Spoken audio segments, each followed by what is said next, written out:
ಆದ್ರೆ ಅದು ಮಾತ್ರ ಸನ್ಯಾಸ, ಉಳಿದವರಿಗೆ ಹಾಗಾದ್ರೆ ಫಲ ಹೇಗೆ ಅನ್ನುವ ಜಿಜ್ಞಾಸೆಯನ್ನು ಕೃಷ್ಣನೇ ಪರಿಹಾರ ಮಾಡಿದೆ. ಎಷ್ಟೋ ಸಮಸ್ಯೆಗಳನ್ನ ಕೃಷ್ಣನೇ ಪರಿಹಾರ ಮಾಡ್ತಿರ್ತಾನೆ. ನಾವು ಮತ್ತೆ ಅದಕ್ಕೆ ವ್ಯಾಖ್ಯಾನಗಳೇ ಬೇಕಿಲ್ಲ. ಏನೋ ಗೊಂದಲ ಮಾಡಿಕೊಂಡು ವ್ಯಾಖ್ಯಾನ ಓದಿದ್ಮೇಲೆ ತಲೆಗೆಡ್ಲಿಕ್ಕೆ ಶುರುವಾಗುತ್ತೆ. ಹೀಗೆಲ್ಲ ಅರ್ಥ ಇದೆಯಾ ಅಂತ. ಕಾಮನ್ ಮಾತುಗಳನ್ನ ಕಾಮನ್ ಆಗಿ ತಗೊಂಡ್ರೆ ಆವಾಗ ಕಾಮನ್ ಸೆನ್ಸ್ ಇರುತ್ತೆ. ಇಲ್ಲ ಅಂದ್ರೆ ಎಲ್ಲೆಲ್ಲೋ ಎಡವಟ್ರಾಯ ಅಂತರ ಅರ್ಥ ಮಾಡ್ಕೊಳ್ಳೋದಾಗತ್ತೆ. ಕೃಷ್ಣ ಸ್ಪಷ್ಟ ಹೇಳಿದ, ಕರ್ಮ ಫಲಂ ಅನಾಶ್ರಿತಃ ಯಹ ಕಾರ್ಯಂ, ಅವನಿಗೆ ಹೊಂದುವ ಕೆಲಸ, ಅವನಿಗೆ ಒಪ್ಪುವ ಕೆಲಸ, ಅವನಿಗೆ ಮನಸ್ಸಿಗೆ ಹಿಡಿದ ಕೆಲಸ, ಅಥವಾ ಅವನಿಗೆ ಮನಸ್ಸಿಗೆ ಕೆಲವೊಂದು ಕ್ಷಣದಲ್ಲಿ ಹಿಡಿಯದೇ ಇದ್ರು ಅವನು ಮಾಡ್ಲೇಬೇಕಾದ ಕೆಲಸ. ಅವನು ಹೊಟ್ಟೆ ತುಂಬಿಸ್ತಾ ಇದೆ ಈಗ ಅದು, ಈಗ ಅವನದನ್ನ ಮಾಡ್ಬೇಕಾಗಿದೆ. ಅಂತಹ ಕೆಲಸದಲ್ಲಿಯೂ ಕೂಡ ಅದರ ಪ್ರತಿಫಲಾಪೇಕ್ಷೆ ಇಲ್ಲದೆ ಮಾಡಿದ ಅಂದ್ರೆ ಅದು ಅವನಿಗೆ ಆ ಕ್ಷಣಕ್ಕೆ ಮುಂದಿನ ಫಲವನ್ನು ಕೊಡ್ಲಿಕ್ಕೆ ಬೇಕಿರುವ ದೊಡ್ಡ ಸಾಧನೆಗೆ ಹೋಗ್ಲಿಕ್ಕೆ ಬೇಕಿರುವ ಅವಕಾಶ. ಅದು ಪರೀಕ್ಷೆ ಮಾಡೋದು ಅವನನ್ನ. ಏನೇ ಕೊಟ್ರು ಭಗವಂತನ ಪ್ರೀತಿಗಾಗಿ ಮಾಡಬೇಕು ಅಂತ ಅವನಿಗೆ ಎಚ್ಚರ ಆಯ್ತು ಅಂದ್ರೆ ಅವನು ಮಾಡ್ಲೇಬೇಕಾದದ್ದನ್ನ ಆ ಈಗ ಮಾಡಿದ ಕರ್ಮದ ಫಲ ಮುಂದೆ ಅವನ ಸಾಧನೆಗೆ ಅನುಕೂಲಕರವಾದ ಕರ್ಮವಾಗಿ ಬದಲಾವಣೆಯಾಗಿ ಅವನು ನಿಜವಾದ ಸನ್ಯಾಸಿ ಅಂತ ಅನಿಸಿಕೊಳ್ತಾನೆ. ಸನ್ಯಾಸೀಚ ಯೋಗೀಚ. ಅದಕ್ಕೆ ಇಷ್ಟಕ್ಕೆ ನೀವು ಆ ಸನ್ಯಾಸಿಯ ಧರ್ಮ ಹೇಳಿದ್ದು ಅಂದ್ರೆ ಅಲ್ಲ ಅಂದ್ರು. ನನಿರಗ್ನಿ ನಚ ಅಕ್ರಿಯ. ಅವರ ಆತ್ಮಾರೋಪಿತವಾದ ಅಗ್ನಿಯಲ್ಲಿ ಬದುಕುವುದು ಅಂದ್ರೆ ಹೃತ್ಕಮಲದಲ್ಲಿಯೇ ಅವರು ಅಗ್ನಿಯನ್ನು ಆವಾಹನೆ ಮಾಡಿಕೊಂಡಿರ್ತಾರೆ. ಆದ್ರಿಂದಾಗಿ ಆ ಹಿನ್ನೆಲೆಯಲ್ಲಿ ಕರ್ಮವನ್ನ ಅವರು ಮಾಡಿಸ್ಲಿಕ್ಕಿಲ್ಲ. ಎಲ್ಲಿಯೋ ನಡೀತಾ ಇದೆ ಅಂದ್ರೆ ಕೈ ಮುಗಿಬಹುದು ಅಷ್ಟೇ, ಬಿಟ್ರೆ ಅವರೇ ಸ್ವತಃ ಪ್ರತಿಷ್ಠೆ ಮಾಡಿ ಆವಾಹನೆ ಮಾಡಿ ಪೂಜೆ ಮಾಡಿ ಆರಾಧನೆ ಮಾಡ್ಲಿಕ್ಕಿಲ್ಲ. ಯಾರಾದ್ರೂ ಅವರ ಹೆಸರಿನಲ್ಲಿ ಏನಾದ್ರೂ ಸ್ವಲ್ಪ ಮಾಡಿದ್ರೆ ಅದು ಕೂಡ ಬೇಕಿಲ್ಲ ನಿಜವಾಗಿ. ಆದ್ರೆ ಲೋಕದ ಜೊತೆಗಿದ್ದಾರೆ, ಜನರ ಜೊತೆಗಿದ್ದಾರೆ, ಸಂಬಂಧಗಳ ಜೊತೆಗಿದ್ದಾರೆ ಅಂದಾಗ, ಅಥವಾ ಏನಾದ್ರೂ ಒಂದು ಆ ದೋಷವನ್ನ ಪರಿಹರಿಸಿಕೊಳ್ಳಿಕ್ಕೋಸ್ಕರ ಬೇಕು ಅಂತ ಹೇಳುವಾಗ ವಸ್ತುತಃ ಅವ್ರಿಗೆ ದೋಷ ಇಲ್ಲ. ಯಾಕೆಂದ್ರೆ ಅವರು ತ್ಯಾಗ ಮಾಡಿದ್ದಾರೆ. ಯಾವಾಗ ದೋಷ ಬರುವುದು ಅಂದ್ರೆ ಭೌತಿಕವಾದ ವಸ್ತುಗಳನ್ನ ಆಸೆಯಿಂದ ಉಪಯೋಗಿಸ್ಲಿಕ್ಕೆ ಶುರು ಮಾಡಿದ್ರೆ ಅದರ ದೋಷ ಬರುತ್ತೆ. ಯಾವಾಗ ಪ್ರಾಪಂಚಿಕ ವಿಷಯಗಳಲ್ಲಿ ಅವರು ಈಗಾಗಲೇ ತಮ್ಮ ಸಂಬಂಧವನ್ನು ಕಳಚಿಕೊಂಡಿದ್ದಾರೆ, ಆ ಪ್ರಾಪಂಚಿಕ ವಸ್ತುಗಳಿಗೆ ಸಂಬಂಧಪಟ್ಟ ದೋಷ ಅವರಿಗೆ ಅಂಟುವುದೇ ಸಾಧ್ಯ ಇಲ್ಲ. ಅದು ಪೂರ್ವಾರ್ಜಿತ ಕರ್ಮವಾಗಿದ್ರೂ ಕೂಡ ಅವರಿಗೆ ಸನ್ಯಾಸ ಧರ್ಮಕ್ಕೆ ಏನ್ ಬೇಕೋ ಅಷ್ಟರಲ್ಲೇ ಅವರು ಬದುಕ್ತಾ ಇರುವುದಾದ್ರಿಂದ ಅವರು ಲೋಕದ ಜನ ಮಾಡಿಕೊಳ್ಳುವ ರೀತಿಯ ಪ್ರಾಯಶ್ಚಿತ್ತಗಳನ್ನೆಲ್ಲ ಅವರಿಗೆ ಹೇಳಿಯೇ ಇಲ್ಲ. ಅವರಿಗೆ ಏನಿದ್ರು ಅವರಿಗೆ ಸಂಬಂಧಪಟ್ಟ ಓಂಕಾರದ ಜಪಾನುಷ್ಠಾನವೇ ಎಲ್ಲದಕ್ಕಿಂತಲೂ ಪ್ರಧಾನ. ಅದೇ ಪ್ರಧಾನ ಅಗ್ನಿ, ಅದೇ ಮಹಾಕ್ರಿಯೆ. ಆ ಕ್ರಿಯೆಯನ್ನ ಇಟ್ಟುಕೊಂಡು ಅವರು ಬದುಕಬೇಕಾದ್ರಿಂದಾಗಿ ಅವರನ್ನ ನಿರಗ್ನಿಹಿ ಅಕ್ರಿಯ ಅಂತ ಕರೀತಾರೆ.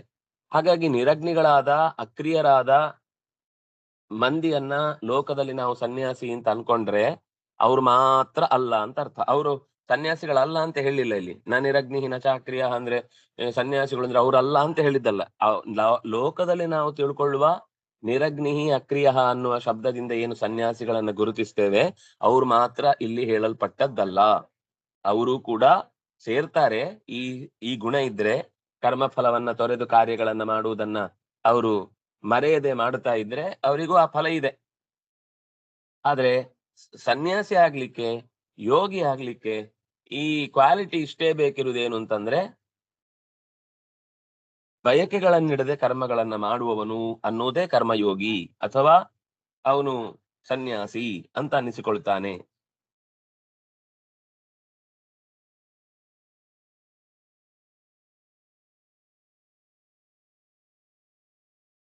ಅಷ್ಟು ಸ್ಪಷ್ಟವಾಗಿ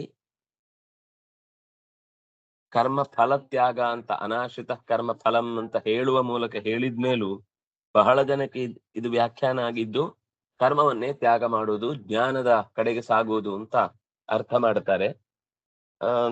ನಾನು ಅದನ್ನೇ ಹೇಳಿದ್ದು, ಕೃಷ್ಣ ನೇರವಾಗಿ ಅರ್ಥ ಆಗುವುದನ್ನೇ ನಾವು ಅನುಸರಿಸಿದ್ರೆ ಸುಲಭದಲ್ಲಿ ಗೀತೆ ಅರ್ಥ ಆಗುತ್ತೆ. ನಮ್ಗೆ ಅರ್ಥ ಆಗಿದ್ದನ್ನೆಲ್ಲ ಗೀತೆಯಲ್ಲಿ ನೋಡ್ಲಿಕ್ಕೆ ಹೋದಾಗ ಗೀತೆ ಇನ್ನಷ್ಟು ಜಿಗುಟಾಗುತ್ತೆ. ಆಚಾರ್ಯರದ್ದು ಸಮಾಧಿ ಯೋಗಕ್ಕೆ ಸಂಬಂಧಪಟ್ಟ ಸಂಗತಿಯನ್ನ ಈ ಅಧ್ಯಾಯ ಹೇಳುತ್ತೆ ಅಂತ ವಿವರಣೆ. ಅಂತರಂಗ ಸಾಧನೆಗೆ ಮುಖ್ಯವಾದದ್ದು ಸಮಾಧಿ ಯೋಗ. ಅದು ಈ ಅಧ್ಯಾಯದ ಮುಖ್ಯ ವಿಷಯ. ವಿವಕ್ಷಿತಂ ಸನ್ಯಾಸಂ ಆಹ. ಪೂರ್ವದಲ್ಲಿ ಜ್ಞಾನಾಂತರಂಗಂ ಸಮಾಧಿಯೋಗಂ ಆಹ ಅನೇನ ಅಧ್ಯಾಯೇನ. ಸನ್ಯಾಸ ಅಂದ್ರೆ ಯೋಗ ಅಂದ್ರೆ ಏನು ಅನ್ನೋದನ್ನ ಈ ಅಧ್ಯಾಯದಲ್ಲಿ ಹೇಳಿದ್ದಾರೆ. ವಿವಕ್ಷಿತಂ ಸನ್ಯಾಸಂ ಆಹ. ತುಂಬಾ ಸರ್ತಿ ಸನ್ಯಾಸ ಅಂತ ಬಂತು. ಯಾರೋ ಇಡೀ ಲೋಕದಲ್ಲಿ 1000 ಜನಕ್ಕೆ ಅಥವಾ 1,00,000 ಜನಕ್ಕೆ ಒಬ್ಬರು ಇರುವುದರನ್ನ ಕುರಿತು ಗೀತೆ ಎಲ್ಲರಿಗೆ ಹೇಳ್ತಾ ಇದ್ದೇನೆ ಅಂತ ಬರೀ ಸನ್ಯಾಸಿಗಳನ್ನ ಕುರಿತು ಹೇಳ್ತಾ ಇದ್ದಾನ ಅಂತ ಒಂದು ಡೌಟ್ ಬಂದಾಗ, ಇಲ್ಲ, ಲೋಕದಲ್ಲಿ ತಿಳಿದ ಸನ್ಯಾಸದ ಬಗ್ಗೆ ಇದು ಹೇಳಿದ್ದಲ್ಲ. ಪ್ರತಿಯೊಬ್ಬ ಮನುಷ್ಯನು ಅವನ ಬದುಕಿಗೆ ಸನ್ಯಾಸದ ಧರ್ಮವನ್ನು ಪಾಲಿಸ್ಲಿಕ್ಕಾಗುತ್ತೆ. ಸನ್ಯಾಸ ಅಂದ್ರೆ ವೇಷ ಹಾಕೊಂಡು, ತಲೆ ಬೋಳಿಸ್ಕೊಂಡು, ದಂಡ ಹಿಡ್ಕೊಂಡು, ಏನು ಉಪವಾಸ ಬಿದ್ದಿರುವಂತಹ ವ್ಯವಸ್ಥೆಯ ಬಗ್ಗೆ ಹೇಳಿದ್ದಲ್ಲ. ಪ್ರತಿಯೊಬ್ಬನಿಗೂ ಕೂಡ ಅವನು ಯಾವುದೇ ಕೆಲಸ ಮಾಡಿದ್ರು ಕೂಡ ಕೆಲಸದಲ್ಲಿ ಪ್ರಯತ್ನ ಬೇಕು, ಆದ್ರೆ ಅದರ ಫಲದ ನಿರೀಕ್ಷೆ ಇಲ್ಲದಂತೆ ಮಾಡುವುದು ಅನ್ನುವುದೇ ಸನ್ಯಾಸ ಅಂತ ಹೇಳಲಿಕ್ಕಾಗಿ ಈ ಮಾತು ಬಂದಿದೆ ಅನ್ನೋದನ್ನ ತೋರಿಸಿದ್ರು.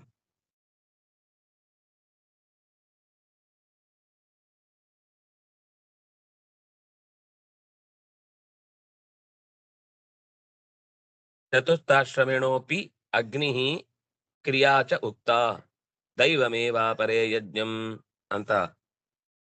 ಯಜ್ಞಂ ದೈವಮೇವ, ಯಜ್ಞವನ್ನೇ ಅಗ್ನಿ ಆರಾಧನೆಯನ್ನೇ ಪ್ರಧಾನ ಅಂತ ಇಟ್ಕೊಂಡವರಿದ್ದಾರೆ. ಅಗ್ನಿರ್ ಬ್ರಹ್ಮಣ ತತ್ಪೂಜಾ ಕ್ರಿಯಾ ನ್ಯಾಸಾಶ್ರಮೇ ಸ್ಮೃತ ಇತಿ ಚ ತಸ್ಮಾನ್ ನಿರಗ್ನಿ ಅಕ್ರಿಯ ಸನ್ಯಾಸಿ ಯೋಗಿ ಚ ನ ಭವತ್ಯೇವ. ಸನ್ಯಾಸಾಶ್ರಮಿಗೂ ಅಗ್ನಿ ಇದೆ, ಆಹಾರಕ್ಕಾಗಿ ಅಗ್ನಿ ಬೇಯಿಸ್ಬೇಕು.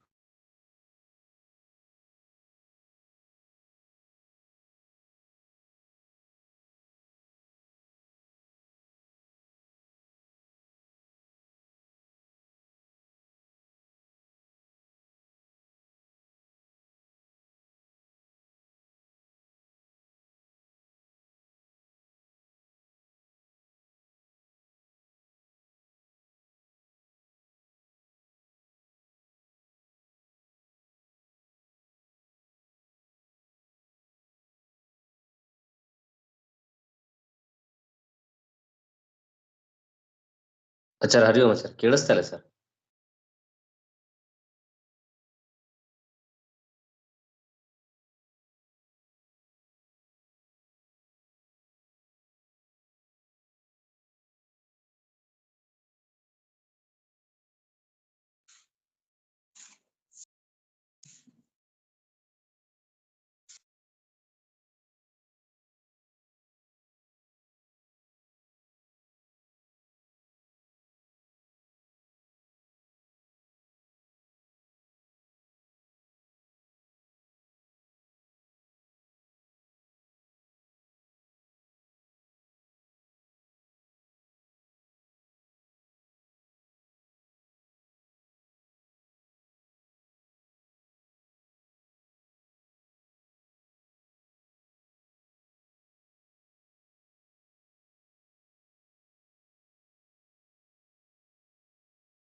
ಸಣ್ಣ ಪುಟ್ಟ ಅವರವರ ಆದ್ರೆ ಅವರಿಗೆ ಬಟ್ಟೆ ಹೊಕ್ಕೊಳ್ಳುದು ಇಂಥದ್ದೆಲ್ಲ ಅವ್ರು ಮಾಡ್ಕೊಳ್ಳಲ್ಲ. ನಿಜವಾಗಿ ಮಾಡ್ಕೊಳ್ಳಲ್ಲ ಅಂದ್ರೆ ಅಷ್ಟು ಸಮಯವನ್ನ ಅವ್ರು ವ್ಯರ್ಥ ಮಾಡಬಾರದು ಅಂತ ಕೆಲಸಗಳಲ್ಲಿ ಅವ್ರು ಹಾಳು ಮಾಡಬಾರದು ಅಂತ. ಆ ವ್ಯವಸ್ಥೆಯ ದೃಷ್ಟಿಯಿಂದ ಸಣ್ಣ ಪುಟ್ಟ ಕೆಲಸ ಅಂತೂ ಇದ್ದೇ ಇದೆ. ಆದ್ರಿಂದಾಗಿ ಏನೂ ಕೆಲಸ ಇಲ್ಲ, ಏನೂ ಬೆಂಕಿಯ ಸ್ಪರ್ಶ ಇಲ್ಲ ಅನ್ನೋ ಅರ್ಥ ಅಲ್ಲ. ಅದನ್ನ ಸ್ಪಷ್ಟಪಡಿಸಿದ್ರು. ಸನ್ಯಾಸಾಶ್ರಮದಲ್ಲಿ ಅವರಿಗೆ ಭಗವಂತನೇ ಅಗ್ನಿ, ಅವನ ಪೂಜೆಯೇ ಕರ್ಮ ಸ್ಪಷ್ಟ ಮಾಡಿದ್ರು. ಏನ್ ನಿರಗ್ನಿ ಅಕ್ರಿಯ ಅನ್ನೋದಕ್ಕೆ ಏನರ್ಥ ಅಂದ್ರೆ, ಸನ್ಯಾಸಾಶ್ರಮದಲ್ಲಿ ಅಗ್ನಿರ್ಬ್ರಹ್ಮ ಚ ತತ್ಪೂಜಾ ಕ್ರಿಯಾ ನ್ಯಾಸ ಆಶ್ರಮೇ ಸ್ಮೃತ.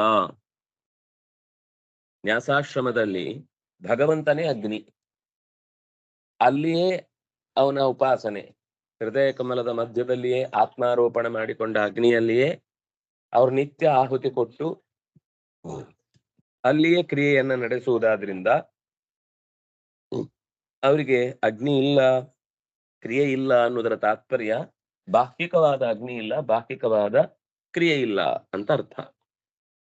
ಆದ್ರಿಂದಾಗಿ ಅಗ್ನಿಯೇ ಬಿಟ್ಟ, ಕ್ರಿಯೆಯನ್ನೇ ಮಿಸ್ ಮಾಡ್ಕೊಂಡ ಅನ್ನುವವನು ಸನ್ಯಾಸಿಯೂ ಅಲ್ಲ, ಯೋಗಿಯೂ ಅಲ್ಲ. ನನಿರಗ್ನಿ ನಚಾಕ್ರಿಯ.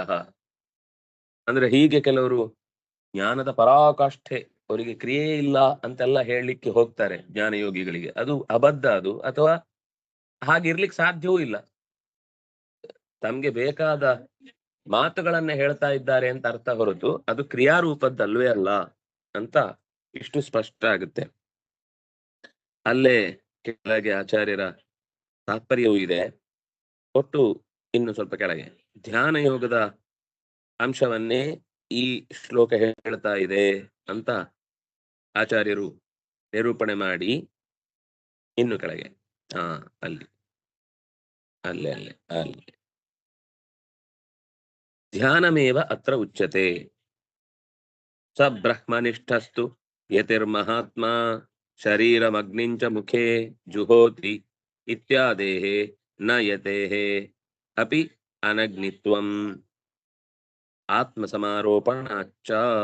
ತುಂಬಾ ಸ್ಪಷ್ಟವಾಗಿ ಹೇಳಿಬಿಟ್ರು. ಬ್ರಹ್ಮನಿಷ್ಠನಾದ ಮಹಾತ್ಮನಾದ ಯತಿ ತನ್ನ ಶರೀರದಲ್ಲಿರುವಂತಹ ವೈಶ್ವಾನರ ಅಗ್ನಿಗೆ ಆಹುತಿಗಳನ್ನು ಕೊಡುವ ಮೂಲಕನೇ ಅವನ ಹೋಮ. ಆದ್ರಿಂದಾಗಿ ಅವರ ಭಿಕ್ಷೆ ಅನ್ನೋದು, ಅವರು ಊಟ ಮಾಡುವುದು ಅನ್ನೋದು ತುಂಬಾ ಅವರು ಪ್ರೈವೇಟ್ ಆಗಿ ಮಾಡ್ತಾರೆ. ಯಾಕೆ ಅಂದ್ರೆ ಅವರಿಗೆ ಹೊರಗೆ ಅಗ್ನಿಹೋತ್ರ ಇಲ್ಲ. ಅವರಿಗೆ ಒಂದು ಪ್ರತ್ಯೇಕವಾದ, ಅವ್ರು ಯಾರ ಜೊತೆಗೂ ಆಹಾರ ಸೇವನೆ ಅಂತಿಲ್ಲ. ಅವರ ತರನೇ ಹೋಮ ಯಾರು ಮಾಡ್ತಾರೋ ಅಂಥವ್ರನ್ನ ಕೂಡಿಸಿಕೊಳ್ತಾರೆ ಬಿಟ್ರೆ ಅದರ ಉದ್ದೇಶ ಹೀಗೆ. ಅದು ಅವರ ವ್ಯಕ್ತಿಗತವಾದ ಆರಾಧನೆ. ಆ ಹೊತ್ತಿನಲ್ಲಿ ಬೇರೆಯವರ ಹತ್ರ ಅವ್ರು ಮಾತಾಡುದಾಗ್ಲಿ ಅಥವಾ ಇನ್ನೇನು ಮಾಡುದಾಗ್ಲಿ ಇತ್ಯಾದಿಗಳನ್ನು ಅವ್ರು ಮಾಡಲ್ಲ. ಒಂದು ಮತ್ತೆ ಅವರಿಗೆ ಬಡಿಸುವ ಕ್ರಮ ಬೇರೆ. ಅವ್ರಿಗೆ ಪ್ರತಿಯೊಂದಕ್ಕೂ ಅವರು ಊಟ ಸ್ವೀಕಾರ ಮಾಡುವ ಮುಂಚೆ ತಮಗೆ ಅತ್ಯಂತ ಇಷ್ಟವಾದ ವಸ್ತುಗಳನ್ನೆಲ್ಲ ತೆಗೆದಿಡ್ತಾರೆ ಹೊರಗಡೆ. ಮತ್ತೆ ತಾವು ತಿನ್ನುವ ಪ್ರತಿಯೊಂದು ತುತ್ತನ್ನು ತುಪ್ಪದ ಜೊತೆಗೆ ಅದನ್ನ ಆಹುತಿಯಾಗಿ ಕೊಡುವುದು ಅಂತ ಕಲ್ಪಿಸಿ ಅವರು ಹೋಮ ಮಾಡ್ತಾರೆ. ಆದ್ರಿಂದಾಗಿ ಅವರಿಗೆ ಬ್ರಹ್ಮನಿಷ್ಠನಾಗಿ ತನ್ನ ಶರೀರದಲ್ಲಿರುವ ವೈಶ್ವಾನರ ಅಗ್ನಿಗೆ ಕೊಡುವುದೇ ಅವರ ಹೋಮ. ಅದು ಬಿಟ್ರೆ ಬೇರೆ ಹೋಮ ಇಲ್ಲ. ಇನ್ನು ಜಪದಲ್ಲಿ ಭಗವಂತನ ಅಗ್ನಿಯನ್ನ ಕಲ್ಪಿಸಿ ಮಾಡುವುದೊಂದು ಇದೆ. ಆದ್ರೆ ಪ್ರಧಾನವಾಗಿ ಅವರಿಗೆ ಹೊರಮುಖದ ಯಜ್ಞ ಇಲ್ಲದೆ ಇರುವುದರಿಂದ ಆಹುತಿ ಕೊಡುವುದನ್ನೇ, ವೈಶ್ವಾನರ ಅಗ್ನಿಯಲ್ಲಿ ಆಹಾರ ಸ್ವೀಕರಿಸುವುದನ್ನೇ ಅವರು ಯಜ್ಞ ಅಂತ ಮಾಡ್ತಾರೆ. ಅದರಿಂದಾಗಿ ಯತಿ ಅನ್ನೋನು ಅಗ್ನಿ ಇಲ್ಲ ಅಥವಾ ಅವನಿಗೆ ಕ್ರಿಯೆ ಇಲ್ಲ ಅನ್ನೋದು ಕೇವಲ ಹೊರಮುಖವಾದ ಅಗ್ನಿಯ ಕ್ರಿಯೆಗಳು ಇಲ್ಲ ಅಂತ ಅಷ್ಟೇ ಅರ್ಥ ಹೊರತು ಒಳಗಿನಿಂದ ತಮ್ಮ ದೇಹದ ರಕ್ಷಣೆಗೋಸ್ಕರ ಮಾಡಿಕೊಳ್ಳುವ ಆಹಾರದ ಯಜ್ಞ ಅಂತ ಅನ್ನುವಂಥದ್ದು ಆಹಾರದ ಯಜ್ಞ ಅಂತ ಅನ್ನುವಂಥದ್ದು ಅದು ಪ್ರಧಾನವಾದ ಅಗ್ನಿ ಅಂತ ಹೇಳ್ತಾರೆ. ಹಾಗಾಗಿ ಮನುಷ್ಯನಿಗೆ ಬೇಕಿರುವಂತಹ ಪ್ರತಿಯೊಂದು ಕಾರ್ಯಗಳ ಹಿನ್ನೆಲೆಯಲ್ಲೂ ಕೂಡ ಪ್ರತಿಯೊಂದು ಹೋಮವಾಗಿ ಚಿಂತಿಸಬೇಕು ಅಂತ ಹಿಂದೆ 4ನೇ ಅಧ್ಯಾಯದಲ್ಲಿ ಬಂದಿತ್ತು. ದ್ರವ್ಯ ಯಜ್ಞ, ತಪೋ ಯಜ್ಞ, ಯೋಗ ಯಜ್ಞ, ಸತಾಪರೆ ಸ್ವಾಧ್ಯಾಯ ಜ್ಞಾನ ಯಜ್ಞಾಶ್ಚ ಯತಯ ಸಂಶಿತೋ ವ್ರತಾ ಅಪಾನೇ ಜುಹ್ವತಿ ಪ್ರಾಣಂ ಪ್ರಾಣೇ ಪಾನಂ ತಥಾಪರೆ ಪ್ರಾಣಾಪಾನಗತಿ ರುತ್ವ ಪ್ರಾಣಾಯಾಮ ಪರಾಯಣ ಅಂತ.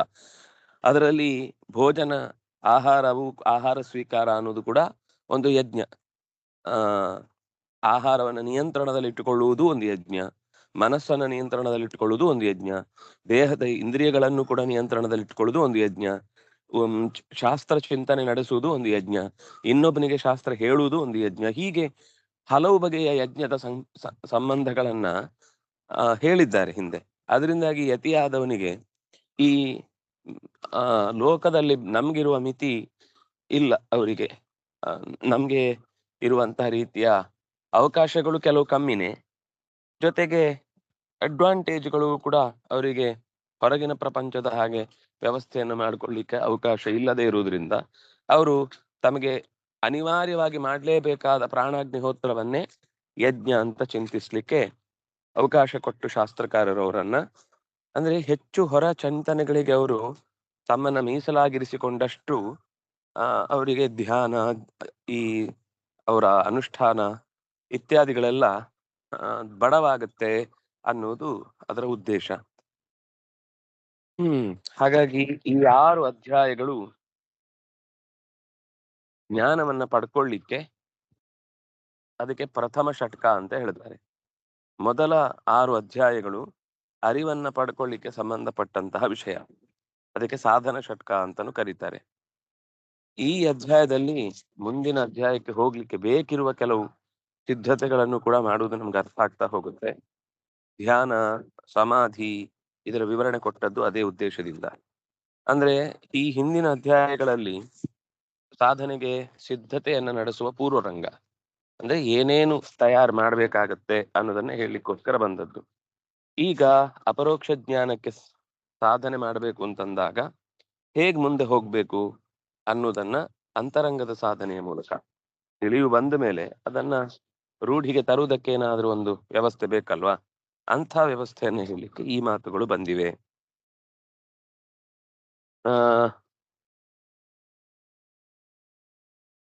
ಬಹಳ ಜನ ಏನ್ ಮಾಡ್ತಾರೆ ಅಂದ್ರೆ ಸರ್ವಥಾ ಕರ್ಮತ್ಯಾಗವನ್ನೇ ಹೇಳ್ತಾ ಇದೆ ಅಂತ ಹೇಳ್ತಾರೆ. ಆದ್ರೆ ಯತ್ಯಾಶ್ರಮಿಯಾದವನು ಸರ್ವಕರ್ಮ ಪರಿತ್ಯಾಗಿ ಅಲ್ಲ, ಅವನು ಸರ್ವಕರ್ಮ ಫಲತ್ಯಾಗಿ, ಅವನು ಪರಿತ್ಯಾಗಿ ಅಲ್ಲ. ಯಾವುದೇ ಕರ್ಮ ಮಾಡಿದ್ರು ಅವನಿಗೆ ಅದರ ಫಲ ನಿರೀಕ್ಷೆ ಇರಬಾರ್ದು ಅಂತ ಹೇಳದಷ್ಟೇ ಹೊರತು ಪರಿತ್ಯಾಗಿಗೂ ಫಲತ್ಯಾಗಿಗೂ ವ್ಯತ್ಯಾಸ ಇಲ್ವಾ? ಆದ್ರೆ ಬಹಳ ಜನ ಇಲ್ಲೇ ಸ್ಪಷ್ಟವಾಗಿ ಕೃಷ್ಣನ ಮಾತು ಅಷ್ಟು ಸ್ಪಷ್ಟವಾಗಿ ಹೇಳಿದ್ದೇನೆ, ಅನಾಶ್ರಿತ ಕರ್ಮ ಫಲಂ ಅಂತಿದೆ. ಹಾಗಿದ್ರು ಕರ್ಮವನ್ನೇ ತ್ಯಾಗ ಮಾಡುದು ಅಂತ ಅರ್ಥ ಮಾಡ್ಕೊಂಡು ಕೂಡ್ತಾರೆ. ಇದು ಅವನಿಗೆ ಹೃದಯದಲ್ಲಿ ವೈಶ್ವಾನರ ಅಗ್ನಿಯಲ್ಲಿ, ಮತ್ತೆ ಇನ್ನೊಬ್ಬರಿಗೆ ದಾನ ಅಂತಂದ್ರೆ ಅಭಯದಾನ, ಅವನಿಗೆ ತಪಸ್ಸು, ಕರ್ಮ, ಸ್ವಾಧ್ಯಾಯ ಪ್ರವಚನವಾದಂತಹದ್ದು ಇದ್ದೇ ಇದೆಯಲ್ವಾ? ಹೇಗೆ ಅವನು ಸರ್ವಕರ್ಮ ಪರಿತ್ಯಾಗಿ ಅಂತ ನೀವು ಹೇಳುದು? ತೀರಾ ನಾವು ಗೊತ್ತಿದ್ದು ಅದನ್ನ ಮರಿತಾ ಇದ್ದೇವೆ ಅಂತ ಅನ್ನಿಸ್ತದೆ. ಹಾಗಾಗಿ ಕರ್ಮದ ಫಲದ ಹಂಗು ಇಲ್ಲದವ, ಆಸೆ ಇಲ್ಲದವ, ಈ ಕಾರ್ಯಕ್ಕಾಗಿ ಈ ಫಲಕ್ಕಾಗಿ ಇಂಥ ಕಾರ್ಯ ಮಾಡ್ತೇನೆ ಅಂತ ಅವನಿಗೆ ನಿರೀಕ್ಷೆ ಇಲ್ಲ ಅಂತ ಅರ್ಥ.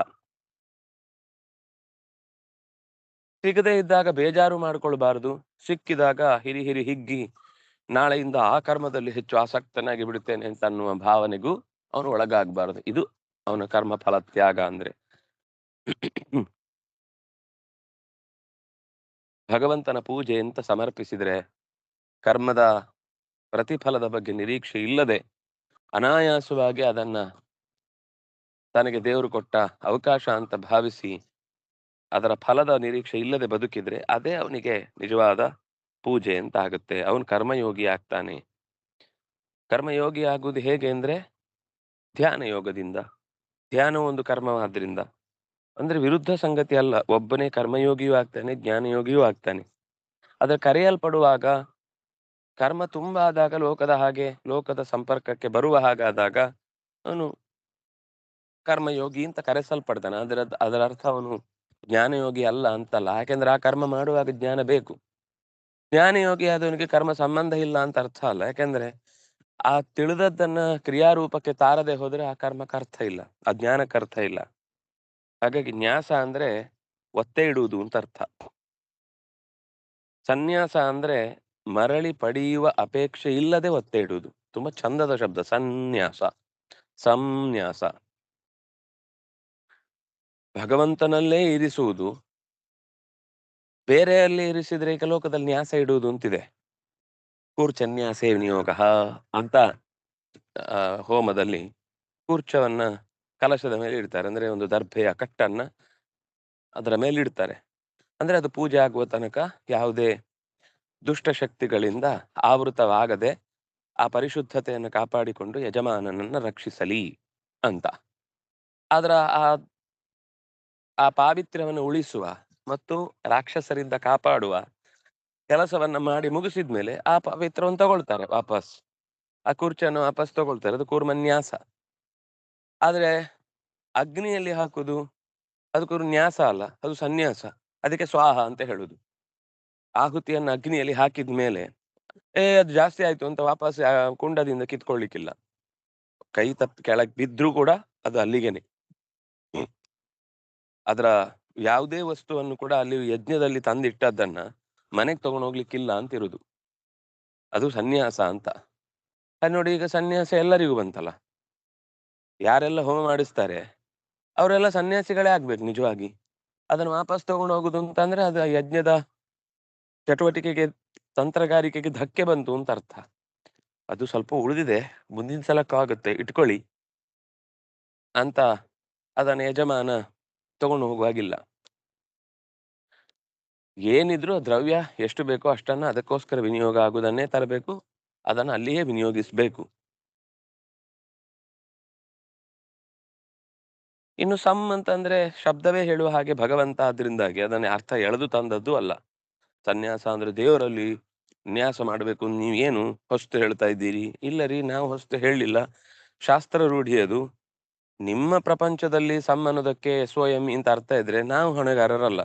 ಯಾಕೆ ಓದ್ಬೇಕು ಅಂದ್ರೆ, ಶಾಸ್ತ್ರ ಅರ್ಥ ಆಗ್ಬೇಕು ಅಂದ್ರೆ, ಯಾಕೆ ಮೂಲ ಸಂಸ್ಕೃತಕ್ಕೆ ಹೋಗ್ಬೇಕು ಅಂದ್ರೆ, ಈ ಅನೇಕ ಆ ಗುಟ್ಟುಗಳು ಅಲ್ಲೇ ತೆರ್ಕೊಳ್ಳೋದು ಹೊರತು ಅದು ಬೇರೆ ಭಾಷೆಯಿಂದ ಎಷ್ಟೇ ಅನುವಾದ ಮಾಡಿದ್ರು ಈ ಅನುವಾದಗಳಿಂದ ಒಂದ್ ಶಬ್ದ ಹೇಳ್ಬೋದು.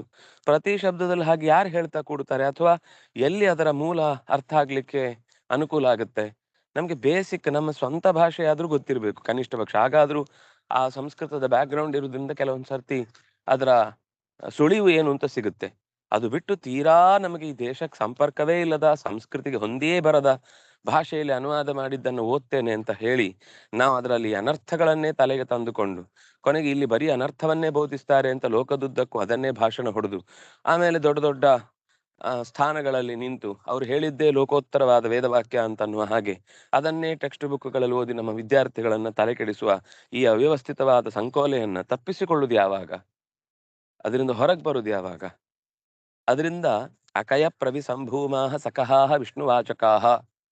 ಇದು ಇದು ಹೇಳಿದ್ರು ಪಕ್ಕ ಅರ್ಥ ಆಗಲ್ಲ. ಏನ ಅವ್ರಿಗೆ ಬೇಕು ಅಂತಂದ ಒಂದು ವಾಕ್ಯ ಹೇಳ್ತಾರೆ, ಅವ್ರಿಗೆ ಬೇಕಾದ ಅರ್ಥ ಮಾಡ್ತಾರೆ ಅಂತ ಹೀಗೇ ತಲೆಗೆ ಹೋಗುತ್ತೆ ಹೊರತು ಅದರ ಸಂಸ್ಕಾರ ಇಲ್ಲದೆ ಇದ್ರೆ, ಅದರ ಭಾಷೆಯ ಒನಪು ವೈಯಾರಗಳು ಅರ್ಥ ಆಗದೆ ಇದ್ರೆ ಯಾವಾಗ್ಲೂ ಅದರ ಬಗ್ಗೆ ಒಂಥರ ತಾತ್ಸಾರ ಭಾವವೇ ತುಂಬಿಕೊಂಡು ಬಿಡುತ್ತೆ.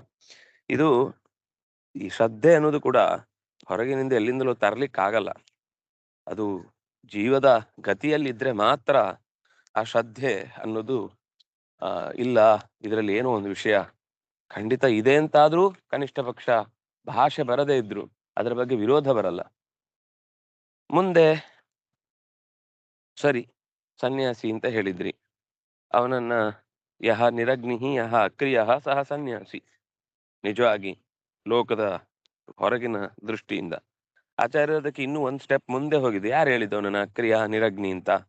ಆ ಅರ್ಥದಲ್ಲಿ ಸನ್ಯಾಸಿ ಶಬ್ದ ಇಲ್ಲಲ್ಲ ಅಂತ ಅದಕ್ಕೆ ಬೇಕಾದ ವಿವರಣೆಯನ್ನು ಕೂಡ ಕೊಟ್ರು. ಯಾಕೆಂದ್ರೆ ದೈವಮೇವಾ ಪರೇ ಯಜ್ಞಂ ಯೋಗಿನ ಪರ್ಯುಪಾಸತೆ ಅಂತ ಸನ್ಯಾಸಿಗಳು ದೈವಮೇವಾ ಪರೇ ಯಜ್ಞಂ, ಯಜ್ಞವನ್ನೇ ದೈವವನ್ನಾಗಿ ಚಿಂತಿಸಿ, ಯಜ್ಞ ಅಂತಂದ್ರೆ ತನ್ನ ನಿತ್ಯದ ವೈಶ್ವಾನರ ಯಜ್ಞ, ಅದರಲ್ಲೇ ದೇವರನ್ನ ಚಿಂತಿಸುವ ದೊಡ್ಡತನ ಅವರಿಗಿರುವುದರಿಂದಾಗಿ ದೇವರ ಉಪಾಸನೆಯನ್ನೇ ಮಾಡುವಾಗ ಭಗವಂತನನ್ನೇ ಅಗ್ನಿಯಾಗಿ ಅವರು ಚಿಂತಿಸ್ತಾರೆ.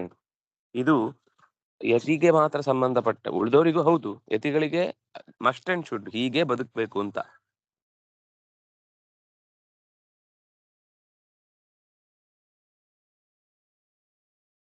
ಯಾಕೆಂದ್ರೆ ಅವರು ಆತ್ಮಾರೋಪಣೆ ಮಾಡಿಕೊಂಡು ವಿರಜಾ ಹೋಮಾದಿಗಳನ್ನೆಲ್ಲ ಮಾಡಿಸಿಕೊಂಡು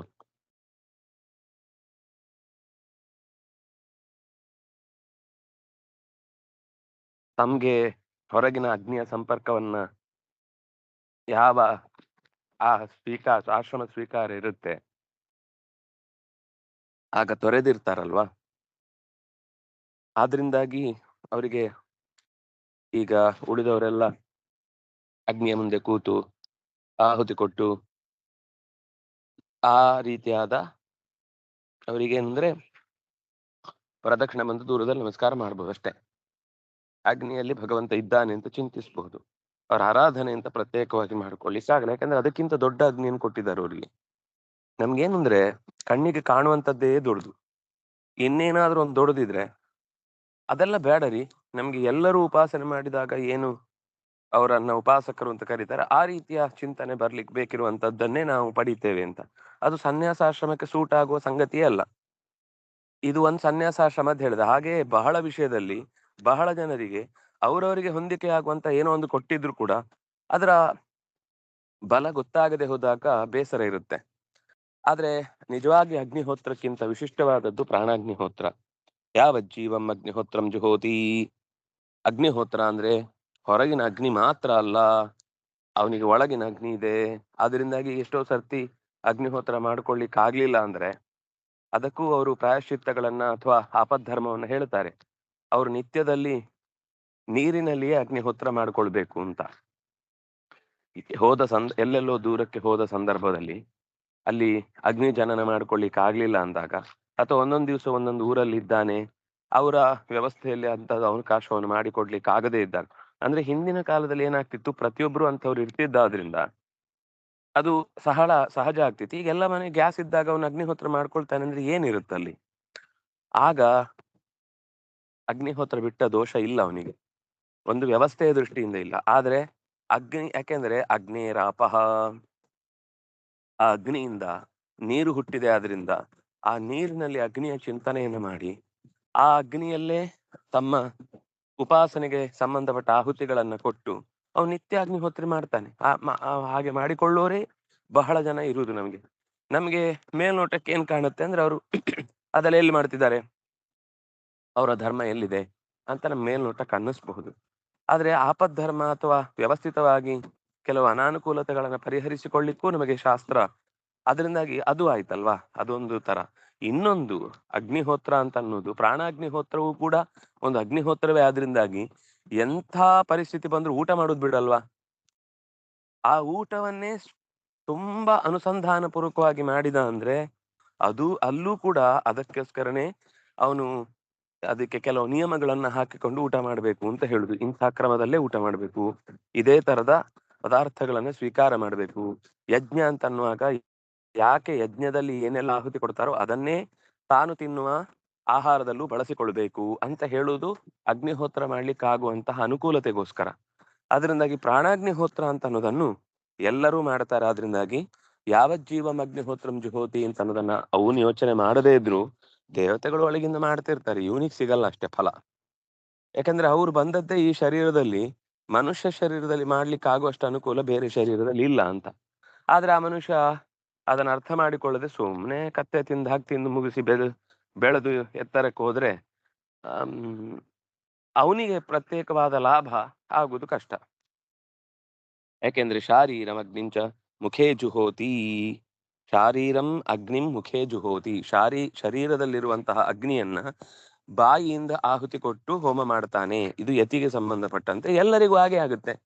ಯತಿಗೆ ಬೇರೆ ಅವಕಾಶ ಇಲ್ಲ ಅನ್ನೋದಕ್ಕೆ ಅಲ್ಲಿ ಮಾಡ್ಲೇಬೇಕು ಅಂತ ಹೇಳಿದ್ರು. ಉಳಿದವರಿಗೆ ಅಲ್ಲೂ ಒಂದು ಮಾಡ್ಲಿಕ್ಕೆ ಅವಕಾಶ ಇರುವುದ್ರಿಂದ ಅವನು ಕೂಡ ಆ ಅಗ್ನಿಹೋತ್ರವನ್ನ ಮಾಡ್ಲಿಕ್ಕೆ ಅವಕಾಶ ಇದೆ. ಪ್ರಾಣ ಅಪಾನ ವ್ಯಾನ ಉದಾನ ಸಮಾನ ಅಂತ 5 ಪ್ರಧಾನ ಆಹುತಿಗಳನ್ನು ಕೊಟ್ಟು ಮಾಡುವಂತದ್ದು ಅದು ಸಾಮಾನ್ಯ ಅಗ್ನಿಹೋತ್ರ ಅಲ್ಲ, ಪ್ರಾಣಾಗ್ನಿಹೋತ್ರ ಅಂತ ಅದಕ್ಕೆ ಹೆಸರು. ಹಾಗಾಗಿ ಅಲ್ಲಿ ಪದಾರ್ಥಗಳ ಲೋಪ ಆಗತ್ತೆ, ಆಹುತಿಗಳಿಗೆ ಪದಾರ್ಥಗಳು ಸಿಗುದಿಲ್ಲ ಅನ್ನುವ ಈ ಸಮಸ್ಯೆ ಇಲ್ಲ.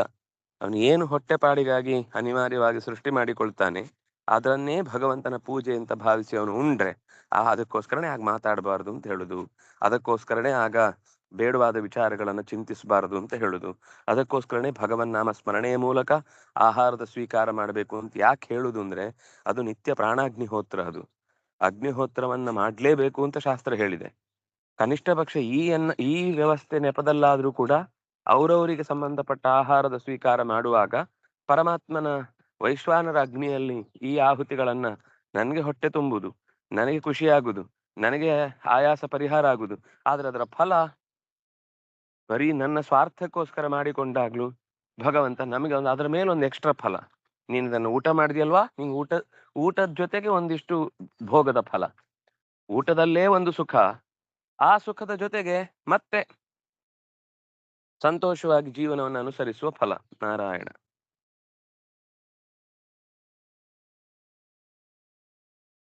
3-7 ಮನೆಗಳನ್ನ ದಾಟಿ ಯತಿಗಳು ತಮ್ಮ ನಿತ್ಯದ ಕೈಂಕರ್ಯವನ್ನು ಮಾಡಿಕೊಳ್ಬೇಕು ಅಂತ ಹೇಳುದು. ಅದು ಕ್ರಿಯೆ ಅಲ್ವಾ?